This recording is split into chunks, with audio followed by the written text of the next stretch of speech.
and welcome to a very special episode of Your New Jersey. I'm Lisa Marie Falbo. Today, we're coming to you from the Bergen Equestrian Center, located in Leonia. We'll learn more about this horse habitat later on in this episode. But first, let's trek on to Florham Park, where I was at the Ed Lucas Foundation Gala. Under a brilliant summer sky in Florham Park, friends, fans, and baseball legends gathered for more than just a round of golf. This was the annual David Cohn Celebrity Golf Classic, a day where sports history meets a lasting legacy of giving. Well, we are here for another beautiful year. The weather cooperated this time. Tell us what's going on here tonight at Brooklyn Country Club. Well, we have a sellout crowd. We had a sellout of golfers, first time in our history in terms of golfers and people for dinner, and we're just thrilled. We're celebrating the 25th anniversary of the Met and Yankee World Series, and we have a lot of athletes from both teams. And this year, the spotlight was on Yankees legend Roger Clemens. I mentioned to you off camera, I love that you're here tonight in this Yankees mix. It's like an appetizer for Old Timers Day, right? Being here with your teammates. How exciting is that for you? Well, we're going to rebrand Old Timers Day. We're not calling that anymore. It's going to be called Reunion Day. No Old Timers Day. First time back for that. Get to see a lot of cool, my teammates that made us all look good through those championship runs, and here for the cause, with Ed Lucas and Coney doing their thing. I think it's really cool.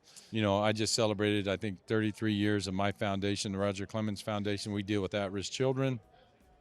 But I think it's really cool when the other athletes get behind and put their heart and soul into it. And then you and I get to be in front of the camera doing this, but the real heroes are the guys get in their pockets and make the big donations. But anytime we can get out and play a little golf, it's fun because you get to spend 4 hours with some guys who donated some great money to hang out with you. Whether they can golf or not, or I can golf, it doesn't matter. They get to know me a little bit better than seeing me with that behind that glove and the stare and my, how serious I am about my work. So it's a lot of fun. Clemens and host David Cohn share more than a history on the mound. They share the bond of carrying forward the mission of the late Ed Lucas, a blind sports writer who inspired generations. You bring all of this talent here to Florham Park, New Jersey every year, and it keeps getting bigger and better. It is. It's a real tribute to the people behind the scenes who make this thing work, and sponsors. Jersey Mike's now a huge sponsor of ours. We love those guys. They've taken it. Their sponsorship has really helped us take it to another level. Why are you so invested in the Ed Lucas Foundation? I connect the dots to the generations, to Scooter Rizzuto, to Stick Michael. There's a tradition and a history there that's just unmatched. And they all come out today. I mean, you had Roy White, some of the 80s guys, obviously the 90s, and you brought Roger Clemens back into the mix. Rocket's the best, and he's the headliner. He's the headliner of all headliners. He really is. Talk about being his teammate back in those amazing days. He was amazing. The preparation, his intensity level before a game was just unreal. And the way he competed, how seriously he took it, how much he was invested in his teammates and his team, it was just remarkable to watch. Who else came out here today that you want to shout out? Oh, so many people. Chuck Knobloch, Ramiro Mendoza, Jim Leyritz, El Duque Hernandez, Orlando Hernandez. The list goes on. And it's not just baseball players. John Starks from the Knicks is here. There's musicians, there's actors from The Sopranos that are here. I mean, that's the beauty of this event. It brings out all walks of life. And the money raised tonight, where does it go to? To the Ed Lucas Foundation. And the Ed Lucas Foundation for the Blind is not just for research. It's not just for money that you don't know where it goes. It goes right into the homes, people that need help, people that really need caregivers in their home. It's real tangible. That's probably the best part about it. The Ed Lucas Foundation funds scholarships and programs to ensure that young people, no matter their challenges, can achieve all of their goals. What does it mean to you to be able to still carry on his legacy in a way such as this? It means everything to me because Ed was a very special man in my life, and I just feel that it's now my mission in life to carry out his work. Ed felt that he was very fortunate than a lot of people, even though he was blind. He never considered himself handicapped. So his philosophy was just to give back to others that he felt were less fortunate, and that's what we do. Adding to the day's artistry, renowned sports painter James Fiorentino, capturing the soul of the game's greatest names. What makes you so invested in the mission of the organization? It is personal in the sense that, like, I met Ed when I was a teenager, really. He saw me at Yogi Berra's golf outing and said, I'd love for you to come be a celebrity at my event. And I think from that point on, I felt always, he was just so good to me. So, I think the personal relationship with Ed, and then obviously what we're doing, like where all the money's going, whether it's the Seeing Eye, to juvenile diabetes, to Seton Hall for scholarships. So we're doing really good things. It's very personal, and I'm just really happy that it's been very successful. It's part golf tournament, part reunion, and a celebration of everything Ed Lucas stood for: resilience, opportunity, and the belief that the next generation's story deserves to be told. From the fairways to the dinner table, the 2025 David Cohn Celebrity Golf Classic proved that legends don't just live in record books. Sometimes they live in the ways they give back.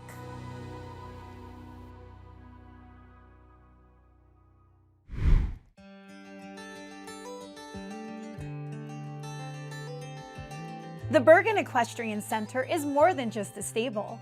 It's a place where passion meets tradition.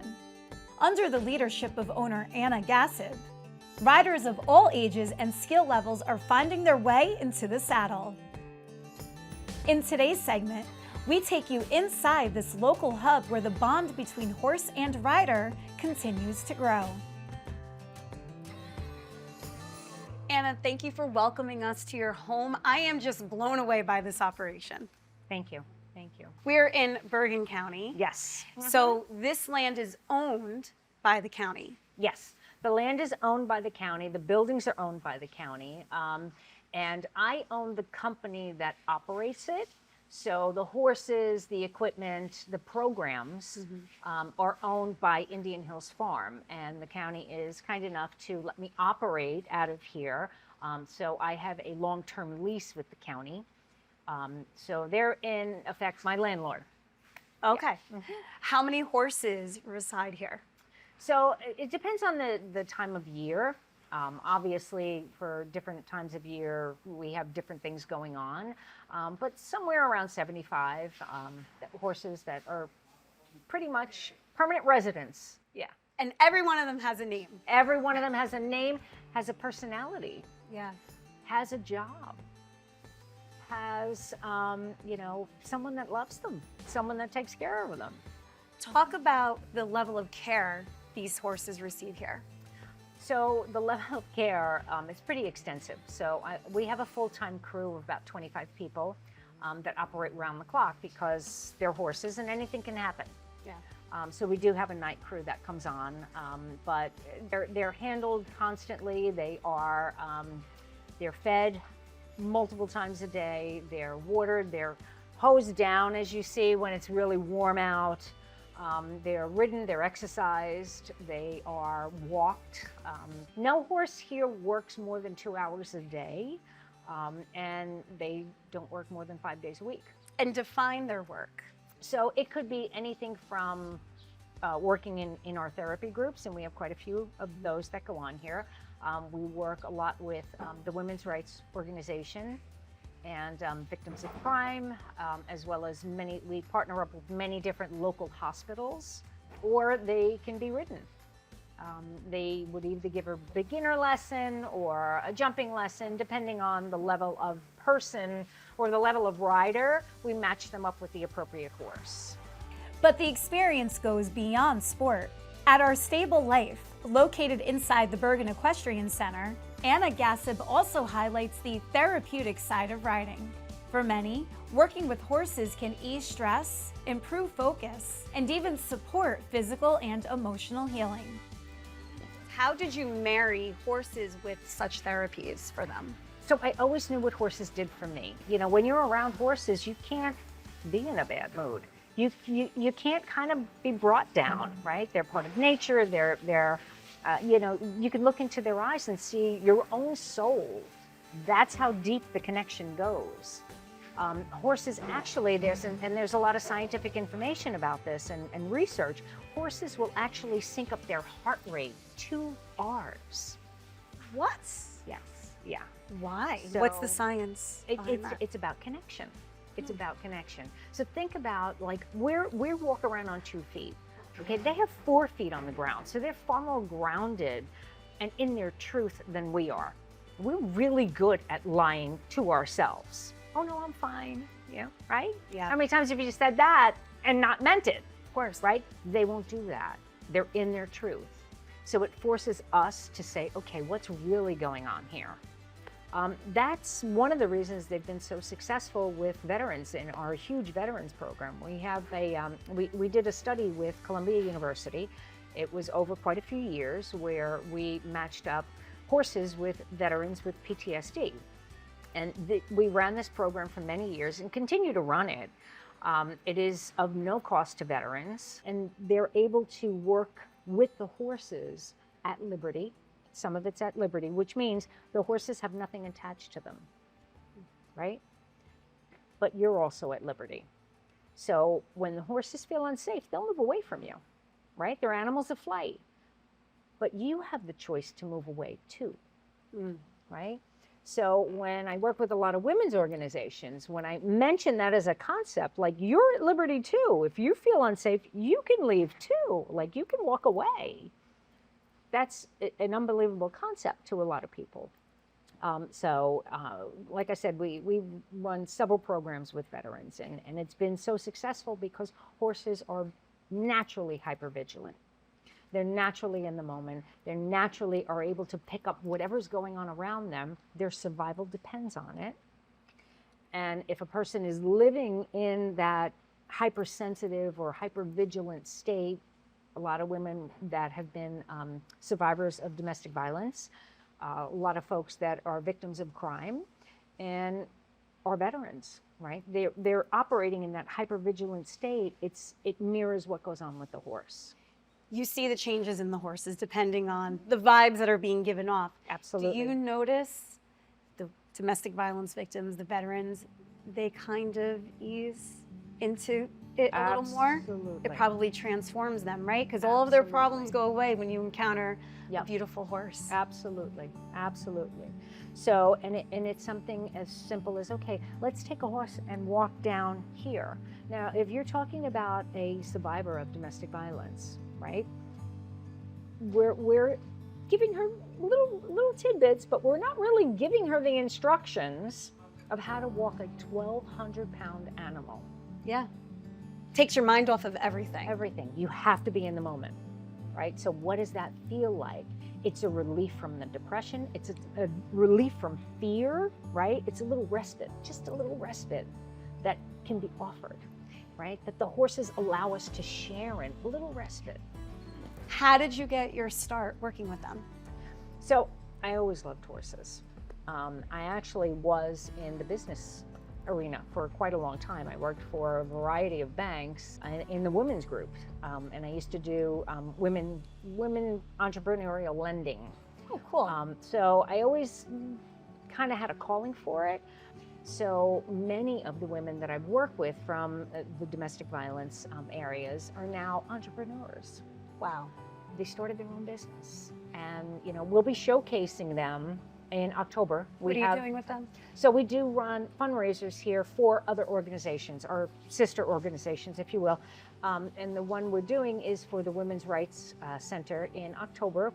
We call it Equine and Chocolate, because we have chocolatiers come in. Wow. Yes, who doesn't love chocolate? Anyway, so we have chocolatiers come in, and we're going to showcase some of the women that were formerly clients who have moved on and opened their own hair salons and opened their own, whatever program, that they have. Wow. So this really brings together all of your loves and passions. Yeah, absolutely. Shifting gears to families and kids. Yes. I mean, this must be a jackpot for families. What do you do Absolutely. for families here in the Garden State? So we go soup to nuts with families and kids.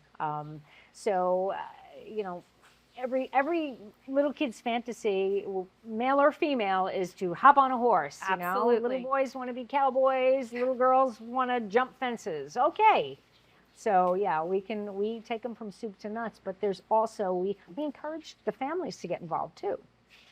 And they can get involved in grooming a horse. Wow. They can get involved in riding a horse. They can get involved in any of it. So Anything else you want to mention before we go riding? So hopefully not my death. well, I encourage everybody to visit our website, see the different programs that we have. We have anything from summer camps. We also partner with the Audubon Society, which is in the back, and we have a wonderful butterfly garden, and the after-school programs. And, What do you do with the after-school programs? So with the after-school programs, and we do a lot of this with our local rec centers. We partner up with our local rec centers where we'll teach kids and adults how to groom and how to ride. Our programs are like, they are 12 months out of the year. We don't stop. We have a covered indoor arena, so we go all year round with our programs, absolutely. Our Stable Life is the donation section of the program. So if any of your viewers want to donate, you can go to my website, and right there, a pop-up is the donation page, and you can support different programs for victims of crime, for the Women's Rights Center and all of that, and we can continue our programming. What is your website? It's BergenEquestrianCenter.com. Awesome. Well, thank you so much. Oh, This my was pleasure. So wonderful. My pleasure. And we'll get you on a horse. and Okay. We're going to A get you little going. shaky, but let's go. We're going to get you going. All right. Thank you.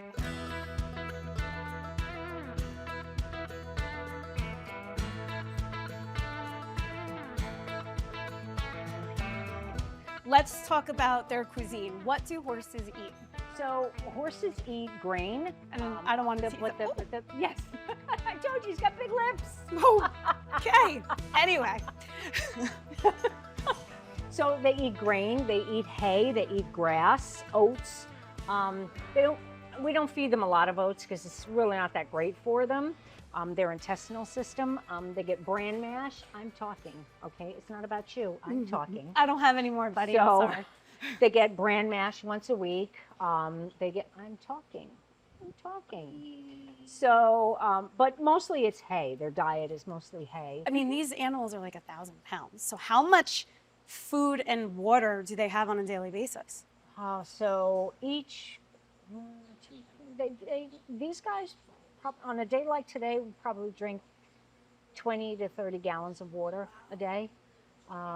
As far as food, these guys get hay all day long. So at least 40 pounds of hay, some grain. Like you said, 75 horses, all different names, personalities, types. As you see. And they each have an individual diet plan, Oh, care yes, plan, yes. and you're on top of everything. Yes, yeah.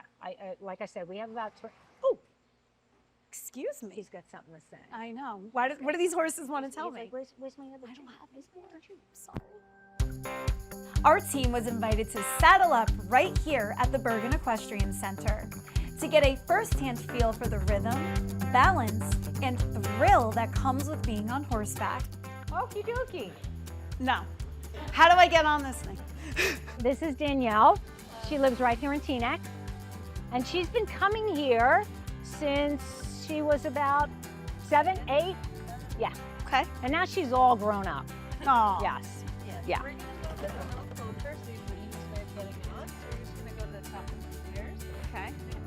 Leg over and in you go. Now sit up. Okay. Tall, leg forward. So your leg needs a lot of different things in horses. Can you just help me with the right? Oh, I got it. I got it. I am shocked. That was not like klutzy. Just sit back a little bit. Me? Sit up nice Like and me? tall. Who else is on this? Stop. You got it. Like this? Yeah, there you go. So when you sit up, lean forward a little bit, that's a sign that you're nervous. So that's, he's gonna be like, oh, I don't want to go What forward. gave that away? So you kind of want to project confidence, Okay. and sitting up tall gives off the impression that you're not nervous. Hmm. And then what you're gonna do is you're gonna take your hands and you're gonna put them forward. Trust, there you go. When you put your hands forward, you're showing him that you trust him not to go anywhere. So when I watch like the Kentucky Derby, the jockeys. They're like leaning all the way. So they want to get as far out of their tack as possible. They want to be as light as possible, so they're not going to be a hindrance to their horse, right? So they want to go, in order to go fast and you're sitting on their back, then it slows them down, right? That's why you see them leaning forward, and you'll see them go even more forward when they're on the home stretch, because they're trying to get their horses to go really fast. Is the horse liking me? Am I doing a good job? Yeah. I'm feeling more comfortable, like I'm sitting The back. the more you stay on them, the more you ride, the more comfortable you'll feel, and then the more they'll feel comfortable. Generally, we start off at the walk. We start off with learning how to steer and learning how to stop and go. And those are kind of the core ingredients to learning how to ride. Because if you have trouble steering at the walk, you're going to have more trouble steering at the trot and the canter, right? So if you want to practice your steering right now, we can go right ahead. So what you're going to do is you're going to take your hands off of his neck while holding onto the rein. Okay, like so, He'll like this? be fine, yep. And then you're going to take your right rein and you're going to pull right towards you. Do you see how he turns his head to the right and Oh yeah, keep going? and the body goes, To the and right. then And then if let's you want to straighten go out. straight out, you want to pull on your left rein. okay, to go toward you. Yep. Okay. And be careful that when you Look pull, at this! Yeah, you're wow. and be careful that when you're steering one way, you're not pulling the other rein as well, right? So you don't want to be pulling your left rein as you're trying to turn right, because to him that might mean stop. And if you want to practice the stop, you can practice it right now too. So How? you're going to pull back on both reins. Like this? Yep. Wow. There you go. And How long does it take to train a horse to know these cues? So it's equivalent. Horses are very smart and they pick up things really quickly. It's similar to dogs. Like the more you ask them a question and the more they give you an answer and it's a correct answer and you reward them for it, then they learn as fast as that, right? If you're confusing about your rewards, then they might not pick it up. More or less, it's about most horses and their learning can learn in a couple of rides. So it's just about fine tuning and perfecting it. So average to get from like perfectly like that is probably around a year or two for everything total. Yeah. But horses are always learning. They're learning till they're What's 7 he or doing? 8. It's like vibrating up there. Okay. Should we go? How do we turn around? Oh, you tell me. You're gonna pull right. You're gonna pull your left rein all the way around and don't stop until he turns around. You got it. Okay. There you go. Wow. Okay. That was expert. That was really good. Wow. Okay. Sign me up. On behalf of my co-host here, Daybreak, thank you for joining us for this very special episode of Your New Jersey. I'm Lisa Marie Faldo. We'll see you back here next week. Giddy up, Daybreak!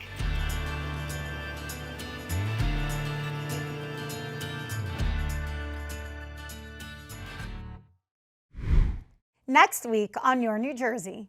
And not to be long-winded, but when people ask me, why are you running for governor? I really feel strongly about this.